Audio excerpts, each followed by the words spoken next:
Part 4, Fate or Freedom. Lesson 10, Fate and Destiny.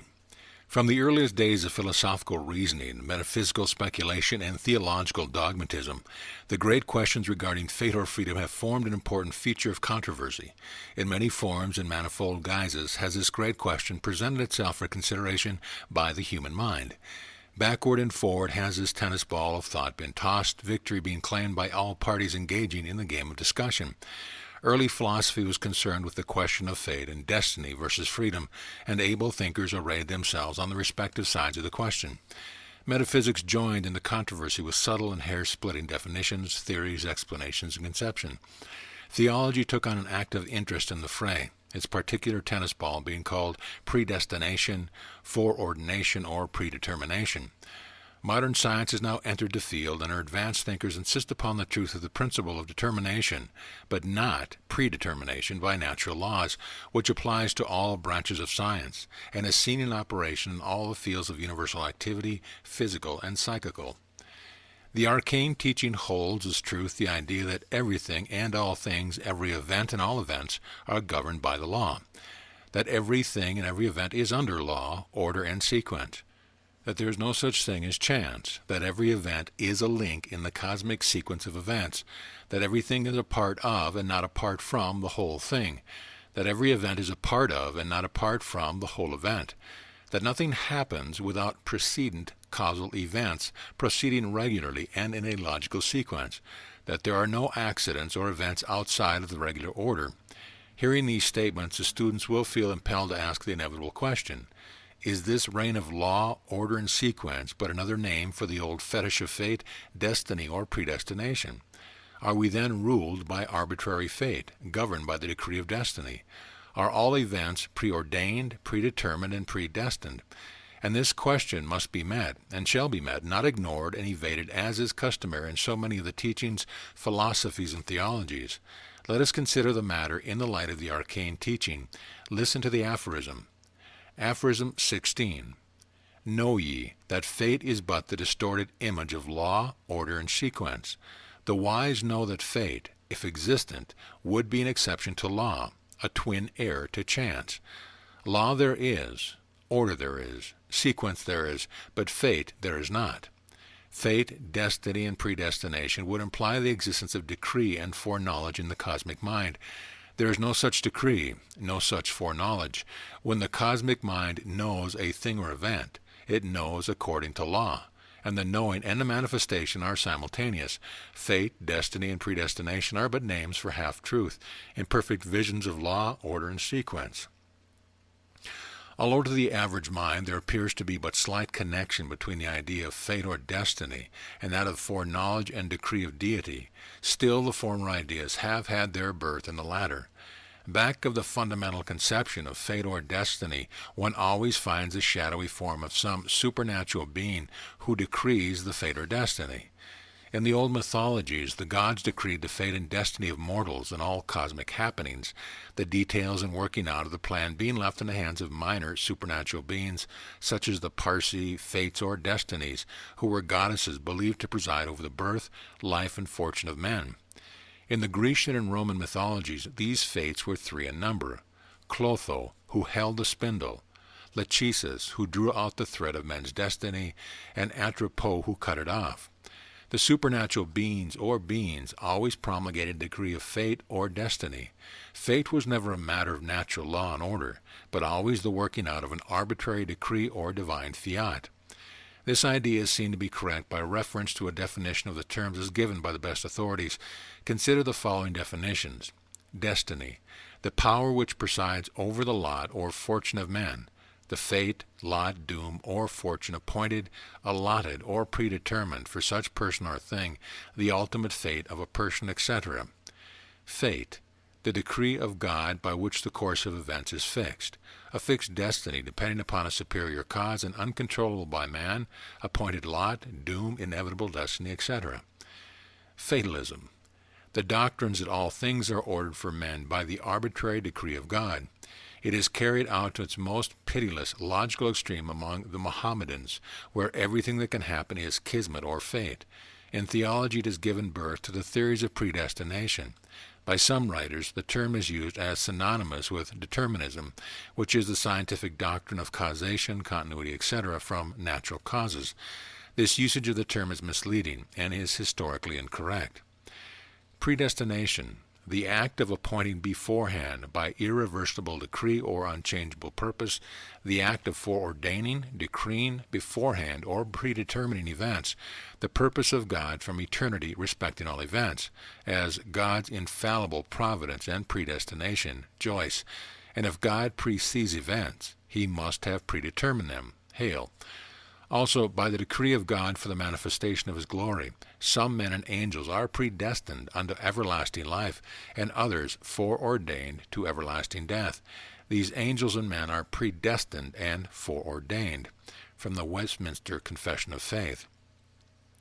So it may be seen that the decree of a supernatural being is always back of, under, and in all true conception of fate, destiny, predestination, etc. These ideas cannot be divorced, they stand and fall together. One of the main points of difference between the opposing conceptions of law, order, and sequence, and of fate, destiny, and predestination is seen to be in the assumption and denial of the divine foreknowledge, and exercises arbitrary decrees determining all events, including the fate or destiny of mankind as a race and individually. The theory of law, order, and sequence, on the contrary, discards the idea of foreknowledge and denies the arbitrary decree and foredetermination. Instead, it holds that the cosmic activities and the incidental events proceeded regularly, orderly, and in sequence, from and by reason of the operation of natural laws. The Arcane teachings hold that these natural laws are superimposed by and are reflections of the absolute law, the efficient reason of the cosmos. The modern scientific schools of determinism agree with the Arcane teaching so far as the idea of determination by natural law is concerned, but differ from it by holding that the law is but a name which may be applied to the sum total of natural laws.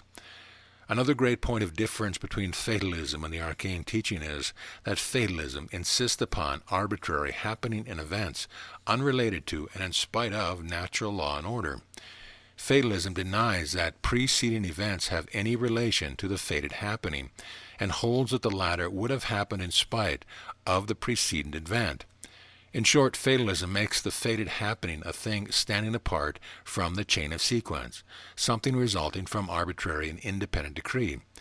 Thus fatalism holds that one's death, for instance, is fated or decreed to happen in a certain way, at a certain time, at a certain place, irrespective of the law and order of the cosmos. Fatalism carried to an extreme shows the fallacy of the idea, as for instance the Mohammedan who refuses to allow his wound to be treated for the reason that if he is fated to die of the wound, he will die, and if fated to live, then he will recover without treatment. Or the fanatics who refuse to run from a wild beast on the same ground, or those who refuse to rescue a drowning man lest they interfere with fate. The following quotation from the article on fatalism contained in the New International Encyclopedia will show the distinctive points between the teachings of fatalism and those of the scientific school of determinism, which latter agrees in many important essentials with the Arcane teaching. The writer of the article said in part, "Fatalism is the doctrine that the course of events is so determined that what an individual wills can have no great effect on the course. Fatalism must be carefully distinguished from determinism, as the confusion of these two conceptions has been responsible for much of the popular prejudice existing against determinism. Fatalism, as has been said, denies that will has efficacy in shaping events. Determinism maintains that this causally efficient will is itself to be causally accounted for. This is entirely different from the fatalistic assertion that will counts for nothing. In fact, determinism and fatalism are fundamentally antagonistic. Determinism asserts that events are determined by some of the events that immediately precede them, that if the latter were different, the former would be different. Fatalism denies that immediately preceding events have anything to do with the origination of events immediately following it. It asserts that the latter would occur even if the former were changed. To say that one's death is fixed by fate is to deny that it takes place by natural law, or more accurately, it is to say that however much one varies the cause, one cannot vary the effect. The fatalist position is that the end is predetermined, but not the means. The The determinist position is that the events now occurring lead by causality to other events, which are thus fixed because their causes are actually existent. Or to put it still another way, for the fatalist, what actually determines the event is not another event immediately preceding, but some mysterious decree issued by some mysterious agent ages before the event. This enables us to see that fatalism gives no scope to the will, but determinism, which merely asserts that every event has its determining condition in its immediate antecedents, includes among the antecedents the human will. Thus determinism is consistent with the belief in the efficiency of will, and fatalism is not. In short, determination holds that events are determined. Fatalism holds that they are predetermined. The one recognizes natural laws as the decreeing power, the other holds that supernatural decree predetermines and foreordains. Predestination is fatalism carried to its logical conclusion. Predestination holds that God appoints and determines beforehand, by irreversible decree or unchangeable purpose, arbitrarily and irrevocably predetermines the events of the universe, first and last, great and small, in general and in detail. Not only the universe as it is at present, but as it must have been forever through all eternity, and as it will be forever through all eternity. If the divine fiat has gone so far, then everything is predetermined, and the eternal universe is but an automaton registering the divine decree, down to the minutest detail. In this case, everything indeed is caused by the will of God. Theologians endeavor to escape from the above conclusion by a flow of words. Like the cuttlefish, they darken the waters of thought by the flow of dark, unintelligible words, and thus make their logical escape. But a plain consideration of the facts of the proposition, laying aside theological subtleties, a consideration in the light of common sense, shows that admitting a personal deity, possessing all wisdom and all power, then predestination must be a logical result. Let us examine the statement. If deity be all-wise, omniscient, then he must know all things, absolutely, truly, infallibly, all things, past, present, and future. He must know the subsequent results of all actions, the subsequent effects of all causes, the operation of all laws. He would not be able to make mistakes of judgment or errors or foresight. There could be no necessity for any changing of his mind if his wisdom is absolute. He must possess perfect and infallible foresight, foreknowledge, and prescience, which means the quality of having knowledge of, or foresight into, events before they take place. And if he so knows what will take place, and his knowledge be true, perfect, and infallible, and it must be so to be absolute, then these foreseen and foreknown events must take place and occur. As Hale well says, if God presees events, he must have predetermined them. If this be not so, then the absolute qualities attributed to deity are false and non-existent, or the terms are meaningless. Moreover, if the all-wise knows what will happen, and this he must know if he be all-wise, then even his all-power cannot change the things that he knows to be a certainty. Some theologians, wishing to escape from this dilemma, have held that his all-power may overcome his all-knowing, and thus take away his infallibility, foresight, foreknowledge, and prescience. But this is childish, for absolute knowledge could not be destroyed, impaired, inhibited, or changed. Deity must be held to be either absolute or not absolute. If he is absolute, the above facts must be assumed to be correct. If he is not, then we must go behind and beyond him for the true absolute. Moreover, if such a deity exists, he must have made the laws of the universe, for there could have been nothing else to have made them. And if they existed without his making, then such a deity would not be absolute. If he made them, then he must have set them in motion, and kept them in motion ever since. And if so, then he must be held responsible for all that happens or can possibly happen under them. They are his own creation, and he is their cause and the cause of all that proceeds from them.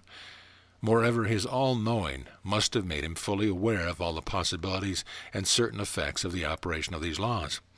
There is no escape from this conclusion. No wonder that old Omar raised his voice in indignant protest against his conception when accompanied by the bribe of heaven and the threat of hell, as a reward or punishment for doing that which must be inevitable, because it has been predestined by a deity.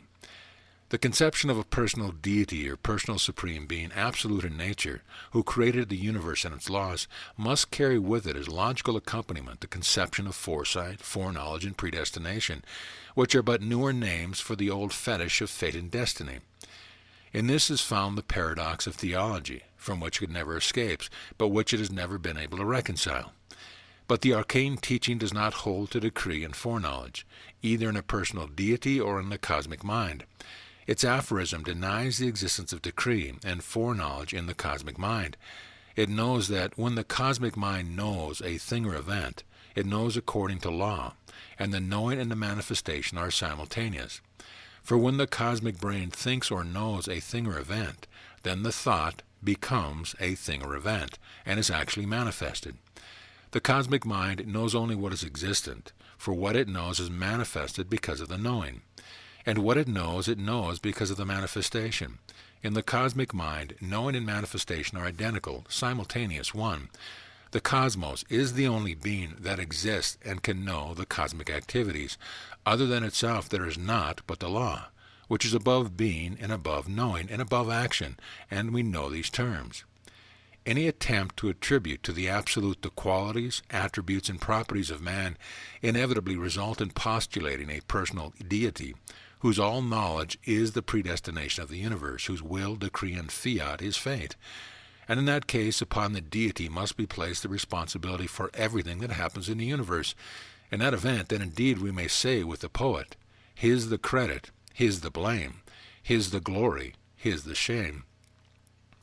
In the place of fatalism, destiny, and predestination, the arcane teaching offers the orderly trend under cosmic laws inherent with the cosmos, proceeding as law, order, and sequence. Not the result of arbitrary fiat or decree, but the result of natural laws proceeding in regular order as the cosmos evolves toward cosmic consciousness and all knowledge. When the cosmos is resolved into infinite nothingness, then we find not existent but the law.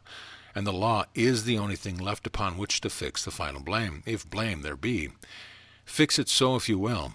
If it belong to the law, give to it its own. But the law is no person, no being. It is absolute law, constant, unchanging, invariable, eternal. In law we find the only refuge in our highest flights of thought, reason, or imagination. It is not a lawgiver. It is law in itself. End of lesson.